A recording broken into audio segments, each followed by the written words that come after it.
보살지에서 이 소지장 개념이 처음으로 등장을 합니다. 불교 사상사에서 제가 아는. 그러니까 이 새로운 개념을 가지고 이제까지 번뇌장만을, 그러니까 번뇌만이 장애였는데 이제 이 텍스트는 소지, 우리가 알지 못하는 것에 대한 알아야 될 것에 대해서 알지 못하는 것이 얼만큼 보살행을 성취하는 데 장애가 되는가를 본격적으로 전면에 부각시키고 있는 그런 것이죠. 그러면서 이걸 설명을 합니다. 그러면서 전형적으로 이것이 이 진실, 즉 소지장이 청정해진 알매 영역인 진실이야말로, 진실의 특징은 바로 무의의 중도, 무상 중도라고 말을 합니다. 그것을 초월해 있는 또 다른 중도는 없고, 이것이 바로 무의 중도, 무의 중도, 불의 중도라고 설명하는 겁니다. 그 중도야말로 불교에서 최고의 상태를 가리키는 단어인데, 거기서 이 텍스트는 자기들의 상태를 최고의 무상의 위없는 중도, 그 다음에 유와 비유, 존재론적 관점에서 있음과 없음을 초월한 무의의 중도라고 말하고 있습니다. 그럼 그렇게 설명하면서 중요한 건 어떻게 하면 이 상태를 얻는가를 보여줘야 되는 거 아니겠습니까?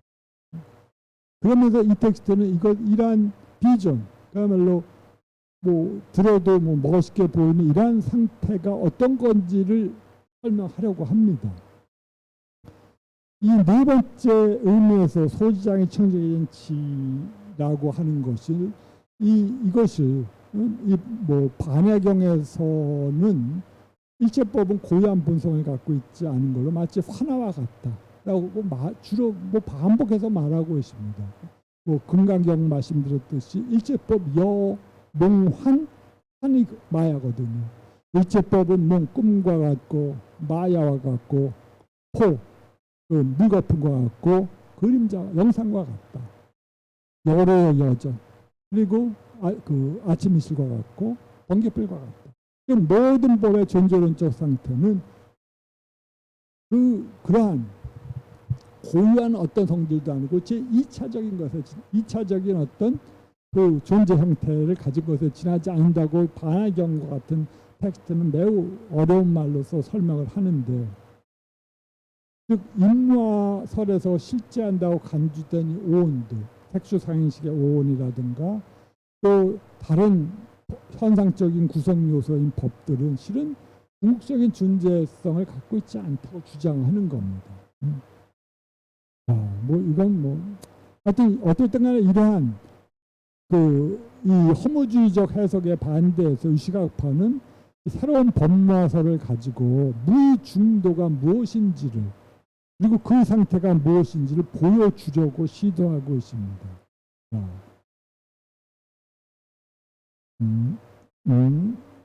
그리고 이것은 보살지에서 인용한 건데요. 보살은 유와 무의 일체법의 무화성을 개화의 무화성과 법의 무화성의 두 종류라고 안다라고 말합니다. 즉, 이 보살에서 제법의 무화성은 이제 인무화일 뿐만이 아니라 법무화도 포함하고 있다라고 주장하고 있습니다. 그 중에서 이 뿌드갈라라고 하는 개화는 어떤 사람은 존재하는 법도 아니고 존재하는 법과 분리된 다른 개화로서 있는 것도 아니라는 것이 개화의 무화성이다. 전통적인 의미에서 인무화라고 하는 거고요. 두 번째 주장이야말로 법무화인데, 언설될 수 있는 사태들 속에 모든 언설될 수 있는 것을 본질로 하는 그 속성은 존재하지 않는다. 이것이 법무화다. 매우 난해한 거지만 이 방식을 두 번째 의미의 법무화성을 통하여 보살은 모든 것에 대한 집착을 끊고 일체 중생에 대한 이타행을 실현할 수가 있다라고 이들은 주장을 하는 겁니다. 그리하여 이 텍스트는 결국 이 번뇌장과 소지장을 제거하기 위하여 모든 대식 논서들이 저작되었다 라고 말하고, 그리하여 번뇌는 해탈의 장애이기 때문에 인무화의 증득은 번뇌장애 제거로 인도하고 그것은 해탈로 인도한다. 즉 해탈신을 획득하는 대로 인도하는 거죠. 두 번째, 반면에 유식이라고 하는 것, 유식을 이야기한 건데 법마에 대한 법마 인식으로부터 소지장이 제거되고, 왜냐하면 법마 인식은 소지장을 제하기 때문에 그렇다는 거고요. 그렇지만 소지장은 염호되지 않은 무지입니다. 내가 의학적 지식이 없다고 해서 내가 염호된 상태는 아니지 않습니까? 그렇기 때문에 내가 의학적 지식을 갖고 있지 않음을 통하여 생겨나는 그 장애는 비록 인식 대상 일체에 대한 올바른 인식을 획득하는 것을 장애하진 하지만 염호되지 않은 무지입니다. 즉 무지인데 염호되지 않았어요. 그러니까 이것은 우리를 매우 가혹하게 괴롭히지는 않습니다. 그러니까 우리가 무지에서 우리가 어떤 다른 탐욕 때문에 생겨난 무지는 그것을 성취하지 못했을 때 우리를 가혹하게 괴롭히지 않습니까? 나는 지금 이건희처럼 돈이 많아야 되는데 그래서 그 욕심을 많이 일으켰을 경우에 그거 성취되지 않았을 경우는 가져도 더 갖고 싶은 그 욕망 때문에 계속적으로 그를 괴롭히죠.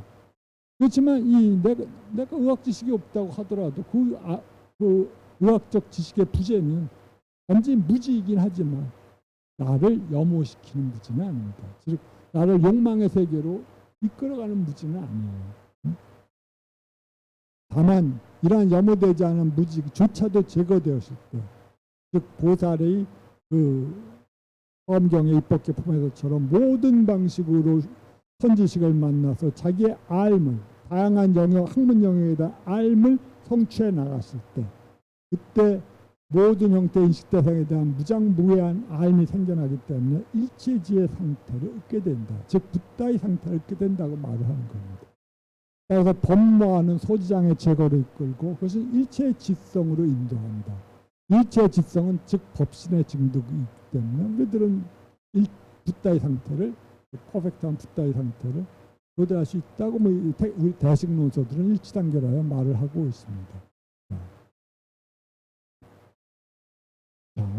그리고 이 보살지는 이 텍스트는 또 세 번째에서 인식 대상이 실체적으로 존재하다든가 혹은 이 식이라고 하는 것이 단지 수역적으로만 존재하는 견해를 부정하기 위한 것으로 설명했는데 그건 넘어가도록 하겠습니다.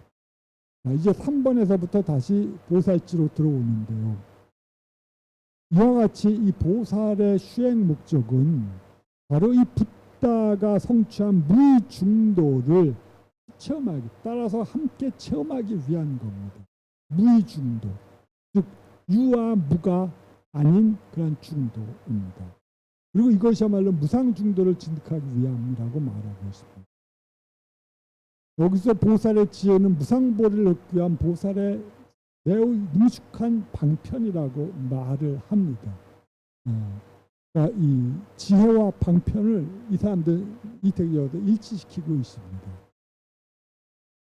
그래 공성에 대한 싱해와 결합한 보살은 중생의 성식과 시시로 붓다의 속성을 성식하기 위해 윤회하면서 그 윤회를 여실하게 안다라고 말합니다. 이 보살 행을 행하는 수행자는 윤회하죠. 우리가 흔히 말하듯이 그는 업의 업생이 아니라 업에 따라서 윤회하는 것이 아니라 원생이라고 말을 합니다. 원에 따라서 윤회한다. 일체 중생을 구하겠다고 하는 그의 서원에 따라서 윤회 속으로 기꺼이 들어간다고 하는 설명이 초기 대신경전부터 나오는데 이것이 아마 대신의 특징이 있던 것 같습니다. 그는 업에 따라서 더 이상 윤회하지 않고 원에 의하여, 서원에 의하여 일체 중생을 구제하겠다는 서원의 힘 때문에 윤회 세계로 기꺼이 들어가서 거기서 고통받는 중생들을 제도하겠다고 생각하는 겁니다. 그런데 그것이 어떨 경우에 위험이 없냐, 바로 공성에 대한 싱해와 결합했을 때 위험이 없다고 말한 겁니다. 여기서 싱해도 역시 어려운 단어인데요. 공성에 대한 명확한 인식이라고 생각을 합니다. 그리고 명확한 인식 플러스 이해, 그리고 그거에 대한 믿음, 신뢰, 확실성, 이 신해입니다. 아마 여러분들이 신해행지라고 하는 것이 바로 이 단계입니다. 신해행지, 그 다음에로 보살의 수행의 단계가 나올 때, 뭐 화엄에서도 신해행지 나오지 않습니까? 해, 행, 그 다음에 태양, 지에서 50단계가 있을 때 화엄은 해와 행을 나눴는데 사실 여기서 신해가 같은 단어죠. 그러니까 이 단계 속에서 그 열반의 성격에 대한 명확한 이해를 바탕으로 그것을 바탕으로 해서 이 보살은 공성에 대해서 명확하게 이해하고 그 명확하게 그 공성의 인식이 우리를 궁극적인 붓다 형태로 이끈다고 하는 명확한 확신을 가지고 수행을 해나간다는 의미입니다. 그것이 공성에 대한 싱해와 결합된 의미입니다. 그러면서 그러니까 그는 당연히 윤회의 본성을 명확하게 이해하죠. 윤회 속에 들어가면서 윤회의 본성을 이해하지 못하면 우리들은 꿀 따먹으려고만 하지 않겠습니까? 더 좁은 세상에서 평소에 좀 편하게 살았으면 좋겠어. 남이야 망하든 말든 나 몰라 하면서요. 남이 말하든 말든 내가 몇 년간 잘 살면 돼 하는 생각으로 가지고 사기치는 인간들이 오죽 많겠습니까? 근데 그것이 대부분의 자각하지 못한 삶을 살아가는 사람들의 모습이겠죠. 우리들의 자화상일 텐데 이러한 공성, 일체가 모두 공하다, 본성이 없고 자성이 없다는 사실을 명확하게 그가 믿고 이해하고 확신을 가졌다면 그는 윤회 속에 떨어졌으면서 윤회의 실상을 보는 거죠. 근데 대승은 참 이상하게 그러한 공성에 대한 인식이 일체 중생에 대한 연민심을 자동적으로 일으킨다고 생각하는 것 같습니다. 그러면서 무상 등의 측면들을 통해 윤회에 대해 싫어하지 않는다는 말을 꼭 붙여요. 그러니까 무상 등의 측면들이란 것은 다성지에서 말하는 고제의 사행사인 무상고공 무아 아닙니까? 그러니까 일체가 무상하다고 본다면 우리들은 사실 그러한 마음 자세를 우리가 강화시키면 집착할 만한 가치가 있는 어떤 것도 없거든요. 그러면 우리가 그러한 마음을 강화시키면 우리는 즉시 얼바로 들어가게 됩니다.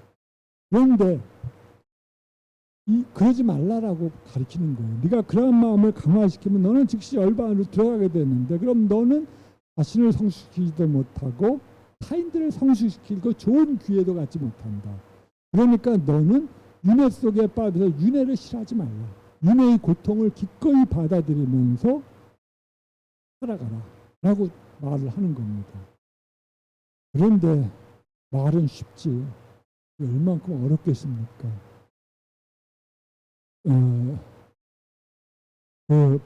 팔천송 반야경에서 무수히 많은 수행자들이 무상보리를 향해 발심을 했지만 그러나 불태전의 상태에 도달되는 보살들은 손으로 헤아릴 정도다 라고 말을 합니다. 겐지지강의 모래알보다 더 많은 수행자들이 나는 반드시 보살 무상보리를 얻겠어 라고 발심을 하죠. 그렇지만 더 이상 추락하지 않은 원으로부터 추락하지 않는 단계에 이르는 보살들은 손으로 헤아릴 정도에 밖에 없다는 거예요. 1800년대 그 다음에 미얀마라든가 아니면 태국에서 비파샤나 수행을 복원시킨 위대한 수행자 등들이 나왔는데 지금의 마야시 선원들 등등에서요. 근데 그 중에 처음 선원의 창립자 중에 한 분이 이런 말을 하는 걸 봤는데 마음에 와닿더라고요. 자기는 영상 속에서 정념을 획득하면서 자기는 무수한 윤회 전생을 하면서 과거의 붓다로부터 수기를 받았다. 그러니까 너는 미래에 어떤 붓다가 될 것이다 라고 수기를 받았다는 사실을 기억해내요. 그런데 그 사람이 명상을 하면서 이 윤회의 고통을 보면서 그러니까 이 보살행을 소원했으니까 일체 지자의 상태를 획득했으니까 그는 계속 윤회를 싫어하지 않아서 윤회 속으로 기꺼이 들어야 되는데 이 수행자는 윤회의 고통을 보면서 낙담을 하는 겁니다. 그러면서 나는 더 이상 이 윤회의 고통을 견딜 수가 없다. 그래서 자기가 예전에 세웠었던 붓다의 서원을 포기하고 그리고 대신 아라한이 되겠다는 서원으로 길을 바꿔요. 그러면서 아라한이 됩니다. 그러니까 아라한이 되면 정의상 그는 더 이상 윤회하지 않으니까. 그러면서 그는 그 비파샤나의 방법을 통해 윤회하는데 그것이 물론 뭐 저는 뭐 어떤 역사적 상황에서 그분이 성취했던 그 불교 부흥이 공헌이 낮다고 생각하지 절대 않거든요.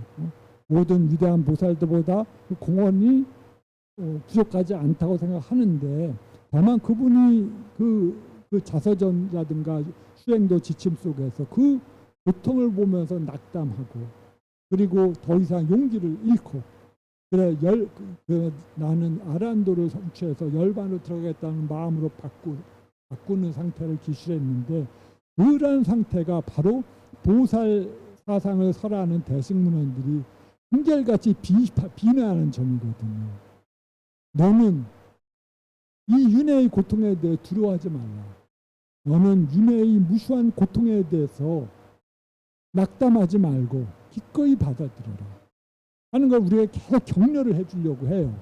보살 사상이나 대승정전들은 아마 우리가 그 미얀마의 그 위대한 수행자 마야시 전통의 수행 전통자의 그 얘기를 제가 못 읽었다면 아마 저는 그것이 하나의 일종의 레토릭이라고 생각했을 것 같아요. 아 그러려니 하고 했는데 그 수행자가 자기의 전생을 기억하면서 그 말을 하는 걸 보면서 아 바로 이러한 방법에서 자기와 동일한 길을 가는 사람이 갑자기 포기하고 아란의 길을 간다고 생각하니까 얼마만큼 동료 보살도를 수행하는 사람들이 화가 났겠어요. 그러니까 그러지 말라고 격려하는 거죠. 그리고 그것들이 수행론상에서 매우 절실한 위험이다. 혹은 절실한 필요성이기도 하고요. 그런 사실을 알게 되었는데 매우 흥미로운 일이었습니다. 그리하여 이러한 자들을 방편이 결여된 사람들이라고 부르는 겁니다. 아까 미얀마.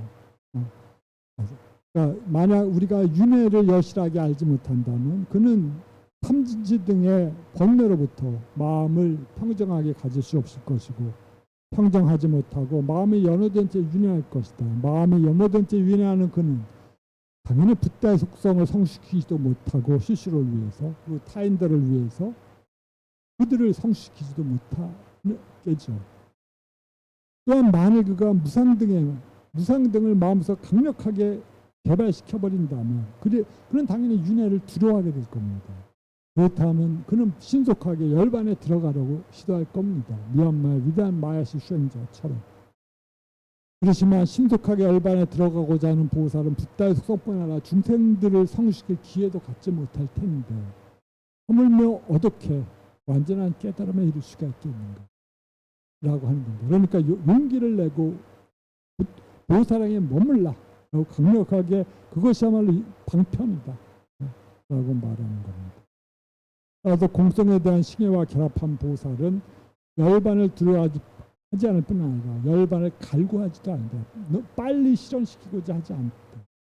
두려워한다면 열반의 공덕을 보지 못하고 열반의 자랑은 그에게 성숙되지 못할 것이며 또한 열반을 너무 일찍이 성취하려고 갈망한다면 그는 열반에 속히 들어가려고 하기 때문에 보살의 장구한 수행도를 성취하지 못할 거다라고 경고하는 거죠.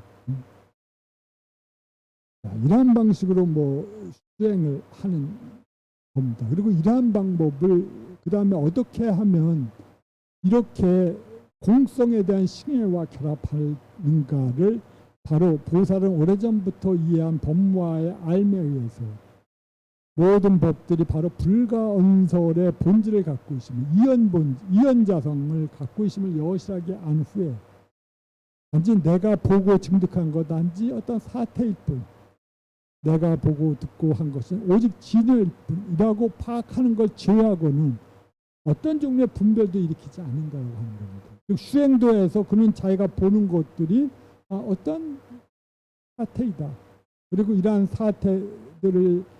사태들을 통하여 단지 어떠한 진여를 인식했을 때 그저 단지 그러한 것일 뿐이지, 그렇게 인식할 뿐이지 그걸 넘어서 이것은 바로 리얼리티 그 자체야, 진여야 라고 하는 생각조차도 안 한다는 겁니다. 왜냐하면 궁극적인 불가언설을 우리가 언어나 개념에 의해 잡는 순간 이미 그것은 궁극적인 진여가 아닐 테니까요. 그것은 이미 언어화된 방식의 자기 이해, 자기의 심리적인 이해에 의하여 투사된 실제에 지나지 않기 때문에 궁극적인 것과는 상관이 없다고 하는 그러한 것입니다. 바로 이러한 방식을 따라서 내가 어떤 그 사태만을 잡고 오직 진여만을 잡고 다른 어떤 것에 대한 분별도 내려놓고 수행을 할 때 그때 너는 최고의 대상을 명상할 수가 있다. 최고의 대상을 대상으로서 잡지 않으면서도 명상할 수가 있다고 하는 거죠. 그때 그는 최고의 명상 대상을 그야말로 실천하면서 모든 법들이 바로 그 진여와 동일하다고 하는 그 지혜를 일으킬 수가 있는 것이다 라고 말을 합니다. 이것이야말로 현실적으로 대승의 법무와에 접근하는 길이라고 생각을 하는 것 같습니다. 의식파들은. 그래서 구체적으로 이것들이 이 다음 단락은 이렇게 훈련한 보살은 공덕을 가진 중생들에 대해서는 공양하고 또 이득과 공경심을 가지고 대하는 거죠. 이것들은 아마 사원의 맥락이든 신원에서의 맥락이든 아니면 제가자의 맥락이든 상관없이 적용될 수 있을 것 같아요.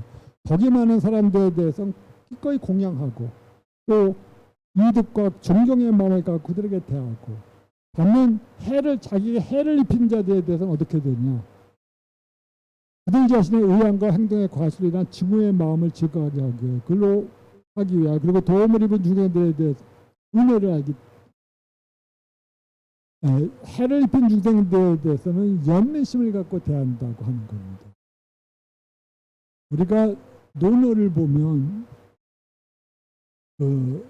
이런 공자의 말이 있습니다. 만약에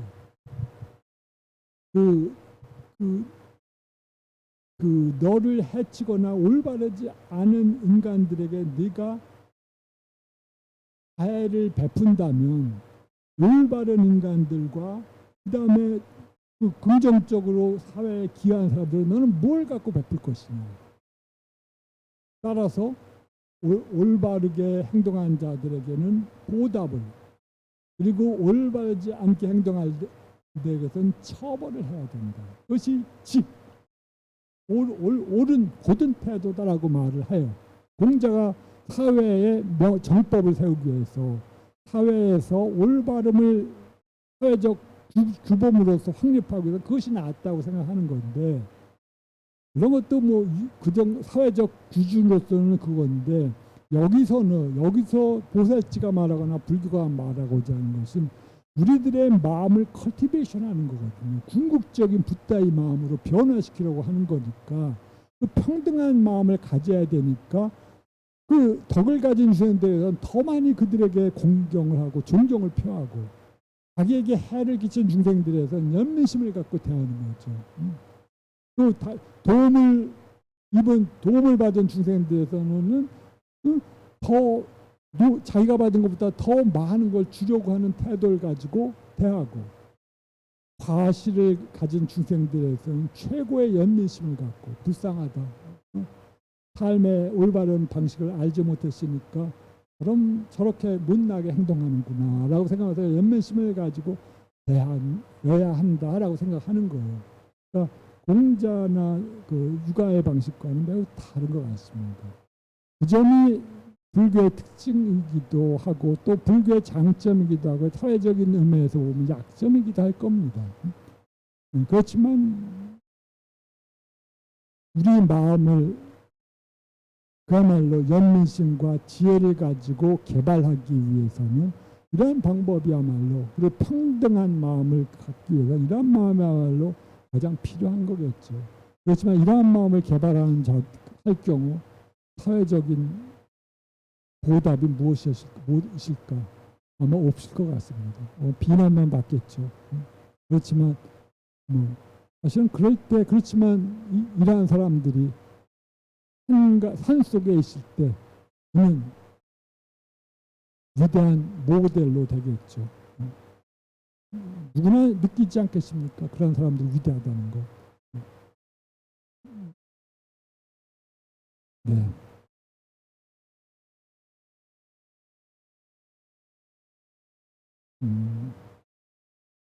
네.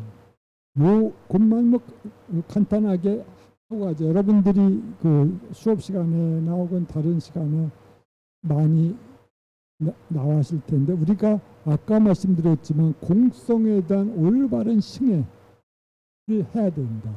공성에 대한 올바른 확실한 이해, 확실한 확인, 그다음 확실한 그 신뢰를 해야 된다고 했을 때 공성이 뭐냐라고 하는 것들이 문제될 때 이 보살지는 매우 그다음에 이건 굉장히 자주 인용되는 어구들입니다. 저희 매우 높은 철학적인 담론들 속에서 공성이야말로 사실 가장 문제가 되는 단어 아니겠습니까? 우리들은 공성이 무엇인지 다는 알지 못하지만 공성이야말로 반야경에 가장 많이 나오는 단어고 대승불교도들 가장 많이 궁극적인 마음의 상태, 궁극적인 실제를 이해하기 위해서는 가장 필요한 것이 공성의 이해라고 생각하는 거니까 일체의 공이라고 하는 통찰이 필요하다고 주장하니까 여기서 이 보살지는 악취공과 선취공이라고 하는 두 가지 그 공성에 대한 이해를 말합니다. 잘못 파악된 공성이 악취공이고 올바로 파악된 공성이 선취공입니다. 무엇이 공성에 대한 잘못된 이해냐? 어떤 사문이나 바라문이 어떤 것의 공인 것을 인정하지 않고 또 어디에 어떤 것의 공이 있을 때 그것도 인정하지 않을 때 그것을 잘못 파악된 공성이다라고 합니다. 말이 꼬이는데 이것은 산스크리트 직역하다 보는 건데 그건데 그러니까 공이라고 하는 것은 무엇과 관련돼서 공이거든요. 그러니까 비유가 아마 그 소공경이라고 하는 초계불교에 잘 알려진 그 경이 있는데 여기서 수행 단계를 설정하면서 어떤 싱원의 그 싱녀가 있어요. 그러면 그 싱원은 싱녀의 공이 겠습니까? 아니겠죠. 그 싱원에는 싱녀가 있으니까 그 싱원은 그 절은 싱녀의 공이 아니라 공이 아닐 겁니다. 그런데 싱녀가 전부 다른 데로 탁발하러 떠나실 때 그래서 그 싱원이 비어 있을 때 우리는 그 싱원을 싱녀들의 공이라고 말할 수가 있겠죠. 싱녀들이 없다라고 하는 방식으로 설명할 수 있겠죠.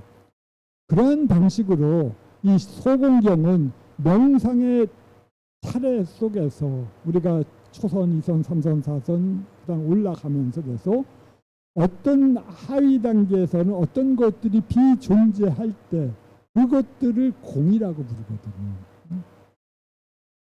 그러니까 여기서 어떤 곳에 즉 절에 비구가 없을 때 우리는 그 비구가 우리는 그 절은 비구의 공이지만 우리들은 다른 것은 있다고 볼 수 있지 않겠어요? 뭐 그 절에 만약에 멍멍이가 하나 있다 라고 하면 절은 비구는 없지만 멍멍이는 하나 있더라. 그러니까 멍멍이의 공은 아니죠. 혹은 그 멍멍이든 개든 비구든 간에 혹은 절이든 간에 그것들이 누워있는 어떤 허공, 공간성이라고 하는 측면에서 본다면 어떤 구체적인 사물들은 없어질 수 있지만 절도 수천 년이 지나면 폐허가 돼서 아무것도 없을 것이지만 그러나 그 절이 점유해서 또 어떤 공간성은 있지 않겠습니까? 그 공간조차도 허공조차도 없다고 말할 수는 없지 않겠느냐라고 말합니다. 구체적인 사물들은 소거하고 제거될 수 있지만 그러나 허공 그 자체 모든 구체적인 사물들이 존재하기 위한 어떤 토대로서의 허공은 있어야 되지 않냐는 것들이 이 텍스트가 묻고 있는 공성의 맥락이에요. 그러니까 어디에 어떤 것들이 공있을 때 그 B조차도 허공조차도 인정하지 않는 것이 악취공이다. 잘못 파악된 공성이라고 주장하는 겁니다. 잘 파악된 공성은 비구가 절에 없을 때 우리는 그 절은 비구의 공이다라고 말하죠. 그렇지만 여기에 남아있는 것은 있다. 즉 개별적인 사물들은 없어지더라도 거기에 남아있는 것, 즉 허공은 남아있는 거 아니겠습니까? 그와 같이 남아있는 것을 인정하는 것이 바로 잘 파악된 공성이다라고 말하는 겁니다.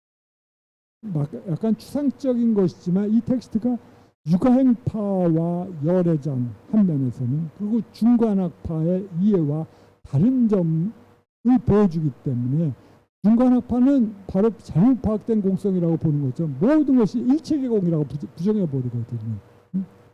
그렇지만 육아행파는 그 공성을 구분해서 이해해야 된다. 라고 이해하면서 잘 공성은 개별적인 사물들의 공이지만 그 개별적인 사물들이 다 소거되더라도 남아있는 어떤 것이 있다. 그 어떤 것들이 진여이든 어떤 것들이 아니면 보통 진여라고 생각되는데 여러 장계문에서는 그 남아있는 어떤 것들은 진여로서 혹은 없음으로써 있는 것이다 라고 말을 하는 거죠. 그런 것들이 잘 파악된 공성이라고 말하고 이와 같이 이렇게 이해하는 것들이 여실한 공성의 이해다라고 주장해요. 그래서 선치공, 악치공은 뭐 가끔 보니까 불교신문 같은 데서 조금 어려운 글에서 나오더라고요. 그 맥락입니다. 자, 이것들이 그래요. 이 어떤 법들을 우리가 언어화된 방식으로 우리가 포착을 하는데 그런 언어화된 방식의 포착을 단지 이것들은 언어화된 이해에 지나지 않는다는 방식으로 우리가 제거했을 때 그때 궁극적으로 그 언어화된 방식으로 제거될 수 없는 어떠한 것들이 토대로서 남아있다. 진여로서 존재한다라고 주장을 하는 겁니다. 이것들이 그 밑에서 설명했었던 남아있는 것입니다. 즉 허공의 비유가 제일 적절할 것 같아요. 허공이 있을 때 허공에 집을 지어갖고 우리들은 이것을 뭐 절이라고 생각하고 또 허공에 집을 짓고 이것들 우리가 교회라고 생각을 하지만 그러나 그 수없이 많은 세워지지 않은 뭐 이러한 구체적인 어떤 건물들이 다 폐허가 되고 사라져 버렸을 때에도 남아있는 어떤 것은 있지 않겠습니까? 구체적인 남아있는 어떤 것은 우리가 이것을 절이라고 네이밍을 하든지 혹은 교회라고 네이밍을 하든지 혹은 어떤 하우스라고 네이밍을 하든지 간에 그것들은 그런 명칭에 의하여 항상 규정되는데 그런 명칭이 이 가설된 그런 명칭을 본질로서 생각하지 않을 때 그리고 그것들이 다 제거된 이후에도 남아있는 어떠한 토대는 존재한다 라고 인식했을 때 그럴 때 그것이 잘 파악된 공성의 이해라고 주장을 하는 것 같아요. 너무 좀 난해하고 요 구절이 가장 난해한 구절 중에 하나입니다. 언어 그리고 이것이 육아행파 명상의 핵심인 것 같아요.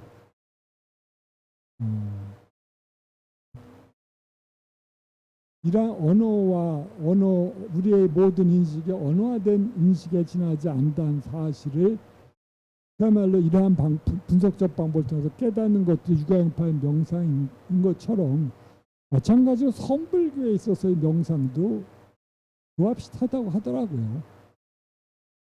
그러니까 선불교는 그야말로 뭐 벽암록 맥구절 읽어온 것밖에 없는데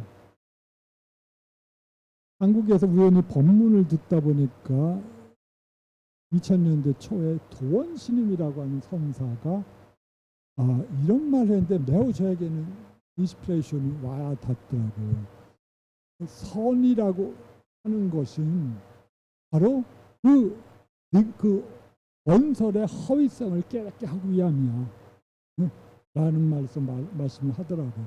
화두라고 하는 것이 화두 잡지 않습니까? 공안을 잡는데 화두의 허구성을 깨닫기 위한 거야. 라는 말을 하는데 바로 저에게는 유시각파의 그 명상법과 연관돼서 그런 의미가 같더라고요.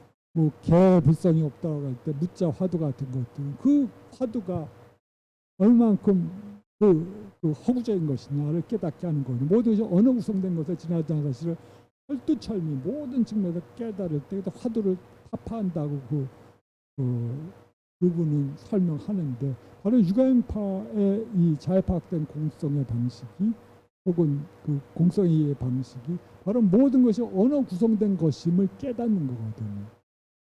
그리고 그 언어 그리고 한 걸음 더 나가서 언어 구성된 것의 배후에 모든 언어와 작용들이 제거된 후에 남아있는 어떤 것들이 있다라고 말합니다. 봄에 나무에 겨울나무에 잎이 날 때 그 잎에 의하여 나무들이 덮여지죠. 겨울에 나무 잎들이 하나하나 다 사라지고 헐거벗은 나목만이 남아있을 때 그때 그 나무의 진면목이 드러나지 않겠습니까?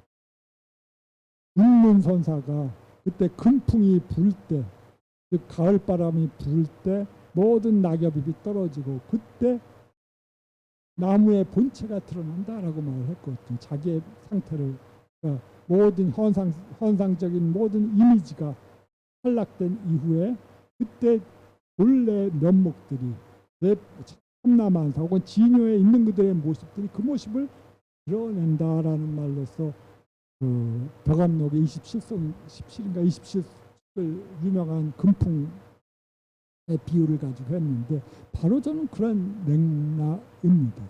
그렇게 언어화되고 구성된 모든 우리의 대상 구성작용이 다 탈락한 후에 남아있는 나목, 그 금풍에 의하여 다 잎이 떨어진 나목처럼 그 나목을 있는 그들의 진여가 시시를 드러냄이라고 생각을 하는 거죠. 유시각파.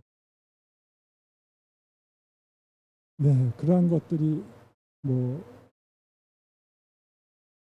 그러한 사실들이 여실하게 이해된다면 그야말로 뭐 수행자들은 환희하지 않겠습니까? 온갖 언어의 장벽이 언어의 구성작용이 다 탈락한 후에 그때 이 세계 자체가 허무하게 파괴되는 것이 아니라 오히려 우리를 이 세계로 얽매왔던 모든 언어적 속박으로부터 우리는 비로소 벗어나게 되고 그때 세계는 우리에게 그의 진면목을 보여준다라고 하는 그러한 것이 유식적 관점인 것 같아요. 그때 공으로 화하는 게 아니라 네, 여기까지 하겠습니다. 시간도 다.